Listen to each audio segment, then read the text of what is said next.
नमस्कार छात्रों, आप सभी जानते हैं कि आज जो यमय चतुर्थ सेमेस्टर वाले छात्र हैं उनके लिए सरोज स्मृति का व्याख्या भाग, आगे का व्याख्या भाग मैं आपके लिए लेके आया हूं। तो चलिए सरोज स्मृति के व्याख्या भाग को हम पढ़ते हैं। तो सबसे पहले हम पंक्ति को उठाते हैं कि धीरे धीरे फिर बढ़ा चरण, बाल्य की केलियों का प्रांगण, कर पार कुंज लावण्य सुघर, आई लावण्य भार थर थर, कांपा कोमलता पर सस्वर, ज्यों माल कौश नववीणा पर, नैस स्वप्न ज्यों तू मंद मंद, फूटी उषा जागरण छंद, कांपी भर निज आलोक भार, कांपा वन कांपा दिख प्रसार। यहाँ सबसे पहले हम निम्न पंक्तियों का संदर्भ लिखते हैं। आप जानते हैं तो निम्न पंक्तियों का संदर्भ यह है कि प्रस्तुत पंक्तियों में सूर्यकांत त्रिपाठी निराला की सरोज स्मृति से ली गई हैं।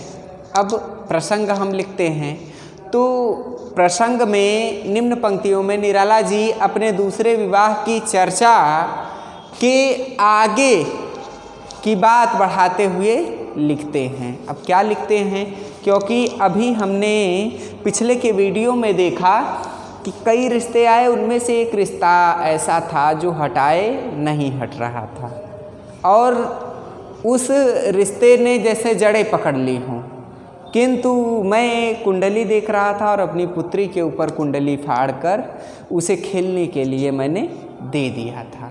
तो उस कुंडली को देने के बाद मेरी सासू ने जब इस दृश्य को देखा और मुझसे पूछा कि कल क्या कहा जाए, तो मैंने कहा कि मैं जीवन भर दूसरा विवाह नहीं करना चाहता हूँ। जब ऐसी बात मैंने सासू से कही तो उस दिन के बाद कोई भी विवाह का प्रस्ताव लेकर नहीं आया और मेरे जीवन में यह कठिनाई कभी नहीं आई कि मैं दूसरा विवाह कर लूँ। आगे वे कहते हैं धीरे धीरे फिर बढ़ा चरण, कि अर्थात निराला जी कहते हैं कि धीरे धीरे बढ़ा चरण, यानी जो सरोज है, सरोज धीरे धीरे युवावस्था को प्राप्त करने लगती है। बाल्य की केलियों का प्रांगण, अब जो बालपन की हंसखेलियाँ थी, अठखेलियाँ थी, बालपन के जो खेल थे, उन खेलों के प्रांगण को सरोज ने पार कर लिया था। अर्थात अब बचपन से वह सरोज युवावस्था को प्राप्त हो रही थी। आगे निराला जी कहते हैं कि कर पार कुंज तारुण्य सुघर, अब उसने बचपन में बचपन के खेलों और बचपन की जो अवस्था होती है उस अवस्था को वह पार कर रही थी और अब उसकी युवावस्था उसके चेहरे पर धीरे धीरे दृष्टिगत हो रही थी। आई लावण्य भार थर थर, अर्थात अब सरोज की जो सुंदरता है वह सुंदरता और भी बदल गई है। कैसे बदल गई है? जैसे कि सपाट मैदान होता है और उसमें बरसात के आ जाने पर घास उगने लगती है, अर्थात हरियाली आ जाने पर सपाट मैदान पर मैदान की शोभा अत्यंत बढ़ जाती है। उसी तरह से मेरे पुत्री की भी तरुणावस्था पार कर गई थी मेरी पुत्री और उसके चेहरे की सुंदरता और भी बढ़ने लगी। अब क्या हुआ? कांपा कोमलता पर सस्वर, यानी उसने बचपन की कुंज को अर्थात बचपन की यादों को पार कर लिया था, वह युवावस्था को पहुंच गई थी और उसकी सुंदरता और अधिक बढ़ गई थी। कैसे बढ़ गई थी? जैसे कि सपाट मैदान हो और उस पर घास उगाए तो उस मैदान की सुंदरता बढ़ जाती है। आगे क्या हुआ? कांपा कोमलता पर सस्वर, यानी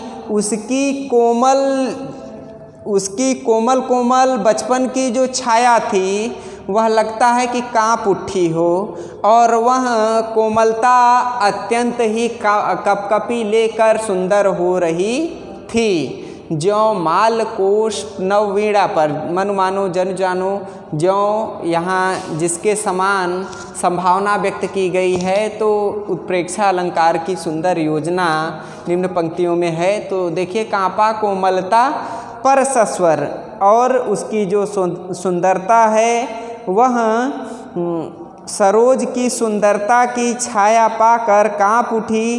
कैसे कांप उठी? जैसे कोई नई वीणा हो और उस पर, नई वीणा पर मालकौश, नव वीणा पर मालकौश पड़ जाए, नव वीणा के मालकौश राग पर गूंज उठे। यानी नई वीणा हो और उसके नई वीणा के नए तार लगाए गए हों और उस पर कोई हाथ रख दे तो वह वीणा आवाज़ करने लगती है। उसी तरह से कोमलता का जो सरोज है, सरोज की कोमलता का स्वर इसी प्रकार समझ पड़ता है। नए से स्वप्न ज्यों तू मंद मंद। फिर आगे क्या कहते हैं निराला जी कि सरोज जो रात्रिकालीन स्वप्न की तरह थी, नए से यानी निशा के स्वप्न, निशा यानी रात्रि के स्वप्न की तरह जो सरोज थी, अब वह कैसी हो गई है? मंद मंद। ज्यों तू मंद मंद, अब वह एक नवीन रूप में, वह गुप्त किशोरावस्था के आगमन के साथ उषा की लालिमा के रूप में जागरण का छंद दिखाई पड़ने लगी थी।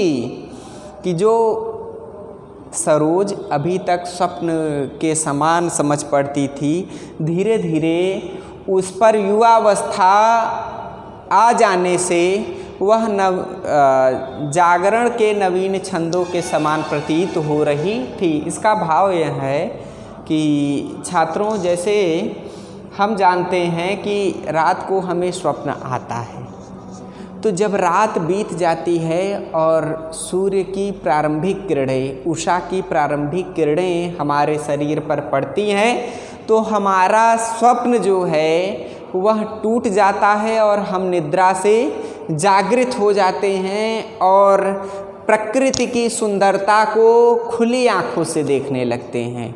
उसी तरह से बचपन में सरोज भी थी कि सरोज उतनी ज़्यादा सुंदर नहीं थी, लेकिन जैसे ही युवावस्था आ रही है तो निद्रा के बाद खुली आँखों से जो देखे जाने वाला दृश्य था, उसी तरह सरोज की सुंदरता युवावस्था के आने पर प्रतीत हो रही थी। कांपी भर निज आलोक भार, कांपा वन कांपा दिक प्रसार। फिर क्या हुआ कि जैसे इस सुंदरता को देखकर चारों दिशाओं में सूर्य अपने प्रकाश को फैलाते हुए अपने ही भार से वह प्रभात, वह सूर्य की किरणें कांपती हैं। अर्थात कितनी बड़ी कल्पना है सूर्यकांत त्रिपाठी निराला जी की कि जैसे जब सुबह हो जाती है, सूर्य की किरणें पूरे संसार को प्रकाश देने लगती हैं। तो उस समय सुबह का जो दृश्य होता है, घास इत्यादि जो होती हैं वे अत्यंत ही सुंदर होती हैं और उन घासों पर जो ओस की बूंदें हैं वे मोतियों के समान दिखाई पड़ती हैं। लेकिन जब सूर्य की रोशनी तेज होने लगती है तो वही प्रकाश अब उन घास के मैदानों की सुंदरता के लिए अत्यंत दुष्कर लगने लगता है। उसी तरह से और वह कपकपा कर ओस की बूंदों को नीचे गिरा देता है। घास के ऊपर जो ओस की बूंदें हैं वो धीरे धीरे नीचे गिरने लगती हैं। तो उसी तरह से सरोज की भी स्थिति है कि सरोज का सौंदर्य देखकर सब खिल जाते हैं, सब प्रसन्नचित्त हो जाते हैं, इतनी ज़्यादा सरोज सुंदर हो चुकी है।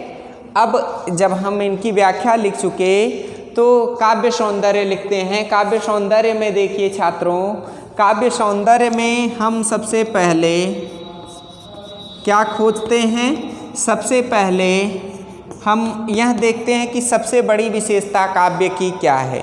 तो इस काव्य की सबसे बड़ी विशेषता है कि इसमें उत्प्रेक्षा अलंकार की सुंदर योजना यहाँ पर व्यक्त की गई है।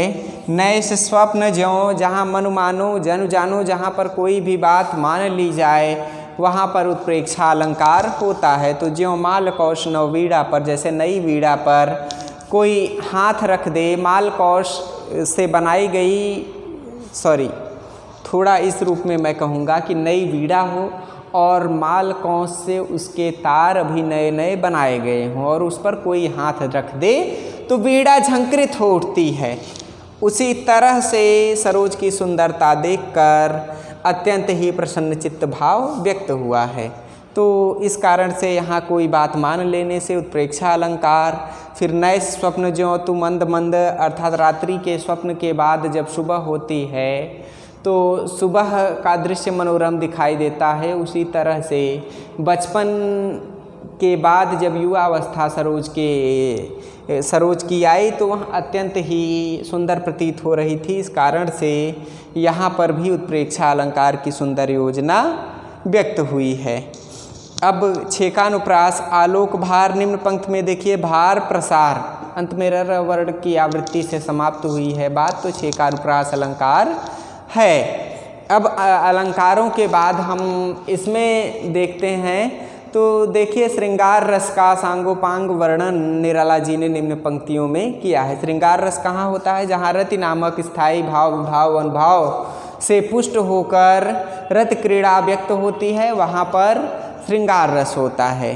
और इसकी भाषा सरल सहज प्रवाहमयी खड़ी बोली का प्रयोग निराला जी ने निम्न पंक्तियों में किया है। अब इसके बाद की अगली पंक्ति यह है, आगे निराला जी कहते हैं कि परिचय परिचय पर खिला सकल नभ पृथ्वी द्रुम कवि किशलय दल, क्या दृष्टि अतल की सिक्त धार, क्या दृष्टि अतल की सिक्त धार, ज्यों भोगावती उठी अपार, उमड़ता ऊर्ध्व को कल सलिल, जल टलमल करता नील नील, पर बधा देह के दिव्य बांध, छलकता दृगों से साध साध। यहाँ पर निराला जी कह रहे हैं कि परिचय परिचय पर खिला सकल, कि प्रस्तुत सबसे पहले हम संदर्भहीन पंक्तियों का लिखते हैं। तो संदर्भ में प्रस्तुत पंक्तियाँ सूर्यकांत त्रिपाठी निराला की प्रसिद्ध शोक गीत सरोज स्मृति से ली गई हैं। अब इन पंक्तियों का प्रसंग क्या है?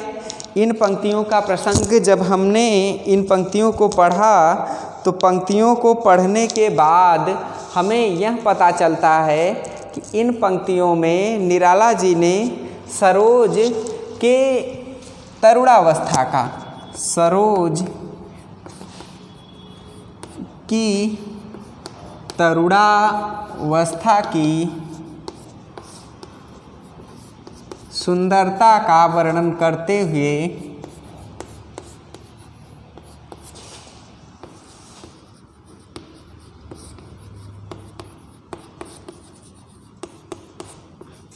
कहते हैं। सरोज कितनी अधिक सुंदर है, इस सुंदरता का वर्णन करते हुए यहाँ पर निराला जी बता रहे हैं।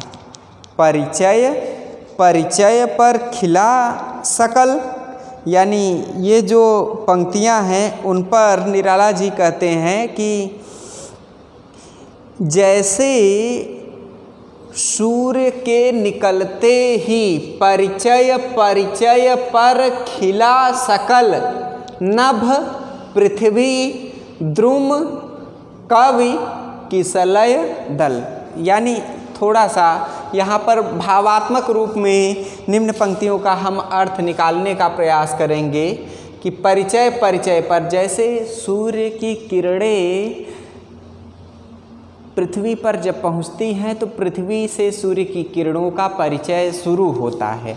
केवल परिचय में ही क्या होता है, सूर्य की किरणों के निकलने पर पूरी पृथ्वी प्रकाश से आलोकित होती है और प्रत्येक वस्तुएं खिल उठती हैं।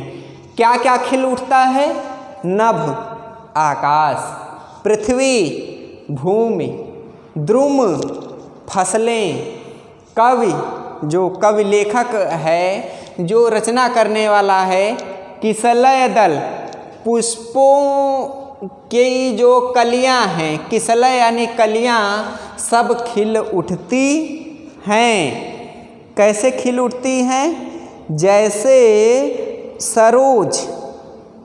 जैसे सरोज ने अपने सौंदर्य की छटा बिखेर कर अपने पूरे परिवेश को आकर्षित करता है, आकर्षित कर लिया है कि सरोज की अभी युवावस्था ही आई है, इतने में सरोज अपनी सुंदरता से सबको आलोकित कर रही है, सबको अत्यंत ही अद्भुत बना रही है। अर्थात घर में जितने भी लोग हैं सब सरोज पर धीरे धीरे आश्रित हो रहे हैं और सरोज को देखकर सब प्रसन्नचित्त हो रहे हैं। इतनी अधिक सुंदरता सरोज की बढ़ गई है।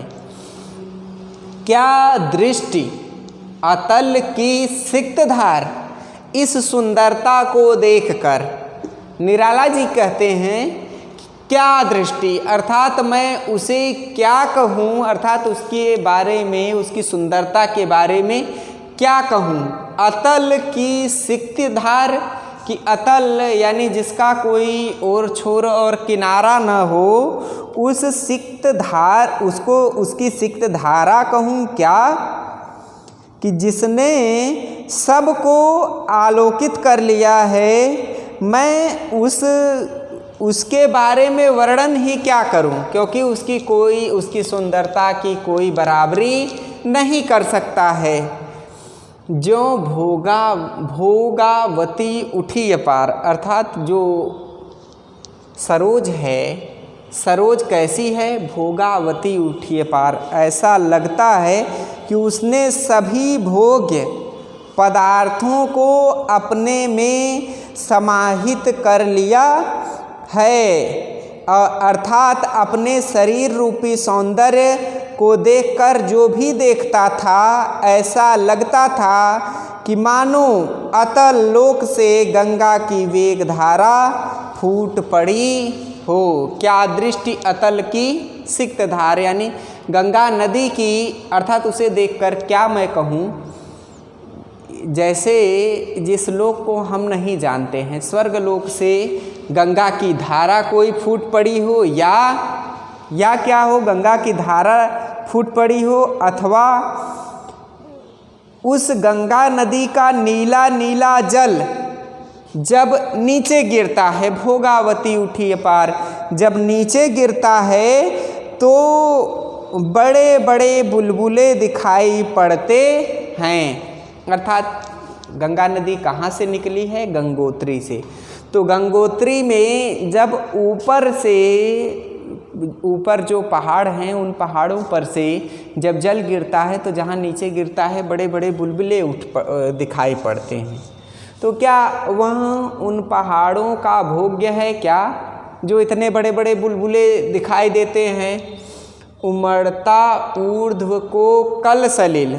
और फिर क्या होता है? या गंगा नदी के आगे बढ़ने पर जो बड़े बड़े बांध बनाए जाते हैं गंगा नदी के जल को एक जगह पर एकत्रित करने के लिए, तो क्या वे जल जहाँ एकत्रित किया होता है वहाँ बड़ा बांध होता है और वहाँ बड़ी ऊंचाई तक जल भरा रहता है। तो वो बात निराला जी व्यक्त करते हुए कहते हैं कि उमड़ता ऊर्ध्व को कल सलिल, ऊर्ध्व यानी ऊंचाई तक कलकल करता यह नदी का जल जो है, क्या वह है क्या?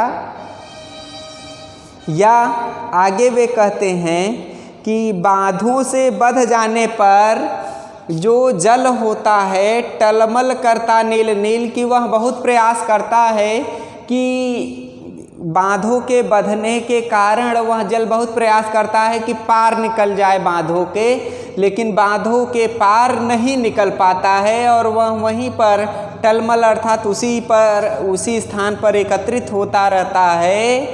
पर बधा देह के दिव्य बांध, और क्यों वह बधा रहता है? क्योंकि उसे एक दिव्य बांध बंधक बनाए रखता है छलकता दृगों से साध साध, और उस गंगा नदी के जल से केवल जल छलक रहा होता है, इधर उधर जा रहा होता है। कैसे जा रहा होता है? जैसे नेत्रों में काजल लगा लेने के बाद सरोज के नेत्रों से हल्का हल्का जल नीचे गिरता है, हल्के हल्के आंसू नीचे गिरते हैं। यहाँ पर निराला जी का भाव निम्न पंक्तियों में क्या है, मैं वो आपसे चर्चा करना चाहूँगा कि निराला जी कहते हैं कि जैसे सूर्य के निकलते ही या सूर्य का परिचय पाते ही आकाश, पृथ्वी, वृक्ष, कलिकाएं और पुष्प सब खिल उठते हैं, उसी प्रकार सरोज ने अपने सौंदर्य की छटा बिखेर कर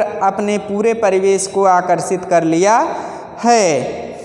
इस वर्णन के बाद निराला जी सरोज के नेत्रों को देखते हैं और कहते हैं कि क्या दृष्टि, अर्थात वह कितनी अधिक सुंदर है, मैं उसके बारे में क्या कहूँ, कितने ज़्यादा उसके नेत्र सुंदर हैं। इस दृष्टि का वर्णन करते हुए निराला जी कहते हैं कि उसके शरीर का लावण्य तो बहुत ही सुंदर है, और वे कहते हैं कि उसके शरीर की सुंदरता देखकर ऐसा लगता है कि मानो स्वर्गलोक से गंगा की वेगवती धारा फूट पड़ी हो, या गंगा की धारा का नीला नीला जल जब क्रीड़ा करता हुआ ऊपर को उमड़ना चाहता है, किंतु बांध बने होने से वह उमड़ नहीं पाता। उस बांध के ऊपर से थोड़ा सा पानी नीचे गिरता है। जैसे सरोज आँखों में जब काजल लगाती है तो नेत्रों से उसके थोड़ा थोड़ा आंसू छलक रहा होता है। तो भाव यहाँ यह निराला जी है कि सरोज की युवा दृष्टि जितनी तरल और सुंदर है, उससे अधिक वह मर्यादित भी है। जब हम व्याख्या लिख लेते हैं तो व्याख्या के बाद हम काव्य सौंदर्य लिखते हैं। तो काव्य सौंदर्य में सबसे पहली बात हम क्या लिखते हैं कि निम्न पंक्तियों की क्या विशिष्ट बातें हैं। तो इन पंक्तियों की पहली विशिष्ट बात यह है कि इसमें प्रकृति चित्रण का मनोहारी रूप प्रस्तुत है। प्रकृति चित्रण क्या है? अब प्रकृति चित्रण वह है जिसमें प्रकृति की सुंदरता का वर्णन हो।